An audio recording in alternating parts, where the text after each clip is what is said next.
दोस्तों, आप सभी का वेन्यू इंफोटेनमेंट में एक बार फिर से स्वागत है। आज हम अंतरिक्ष में इसरो की नई उड़ान की चर्चा करेंगे, जिससे कि चीन और पाकिस्तान हैरान और परेशान है। और सिर्फ चीन और पाकिस्तान ही नहीं, दुनिया की जितनी भी स्पेस एजेंसीज है जो लॉन्चिंग का काम करता है, सबकी आंखें चौंधिया गई हैं कि आखिर इसरो इतना ताकतवर कैसे बन गया। दोस्तों, इसरो का PSLV C-59 ये जो रॉकेट है, इसकी लोहा अब पूरी दुनिया को मानना ही पड़ेगा, क्योंकि इसने इस बार ऐसा कारनामा कर दिया है, ऐसे ऑर्बिट में सैटेलाइट को प्लेस किया है जो कि आम स्पेस एजेंसी के लिए अभी तक संभव नहीं था। 44 मीटर का C-59 जो कि 320 टन लिफ्ट ऑफ मास के साथ स्पेस में जाता है, उस यान ने वह कमाल कर दिया है जो कि कई लोगों को दांतों तले अंगुली चबाने पर मजबूर कर दिया है।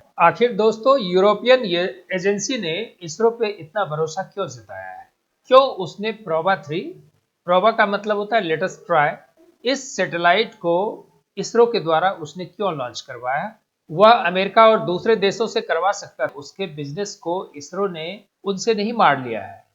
यह किसी को हजम होगा क्या?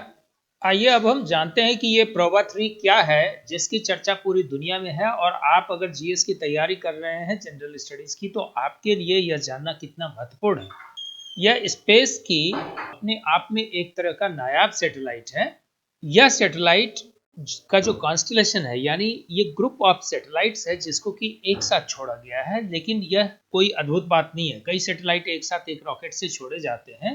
लेकिन इस सैटेलाइट की जो सबसे बड़ी विशेषता है वो यह है कि यह दो सैटेलाइट एक ही ऑर्बिट में 150 मीटर के गैप पर चलेगा। स्पेस में 150 मीटर का गैप जो है नॉर्मली 1 मिलीमीटर प्रेसिजन, यानी ये प्रेसिजन के साथ आपको एक ऑर्बिट में एक ही मोमेंट में कितने फ्रैक्शन ऑफ सेकेंड्स के अंदर में आपको छोड़ना पड़ेगा, उसका कैलकुलेशन कितना परफेक्ट होना चाहिए कि दोनों सैटेलाइट एक दूसरे के आगे पीछे चलता रहेगा और एक दूसरे को डैमेज भी नहीं करे। इस तरह का यह एक्सपेरिमेंट दुनिया में पहली बार हुआ है, इसीलिए इसका नाम प्रोबा रखा गया है, मींस लेट अस ट्राई। और इसको जिस ऑर्बिट में छोड़ा गया है, उस ऑर्बिट में इसका काम क्या होगा, यह आपको जानने की इच्छा होगी। तो इसका काम मुख्य रूप से होगा, इसमें दो सैटेलाइट हैं, इसमें एक का नाम है कोरोनाग्राफ और दूसरे का नाम है ओकल्टर। ये जो कोरोनाग्राफ है, इसका काम होगा पीछे से केवल उस मौसम की स्थिति को अवगत करना, जिसको कि ओकल्टर जो आगे वाला सैटेलाइट होगा,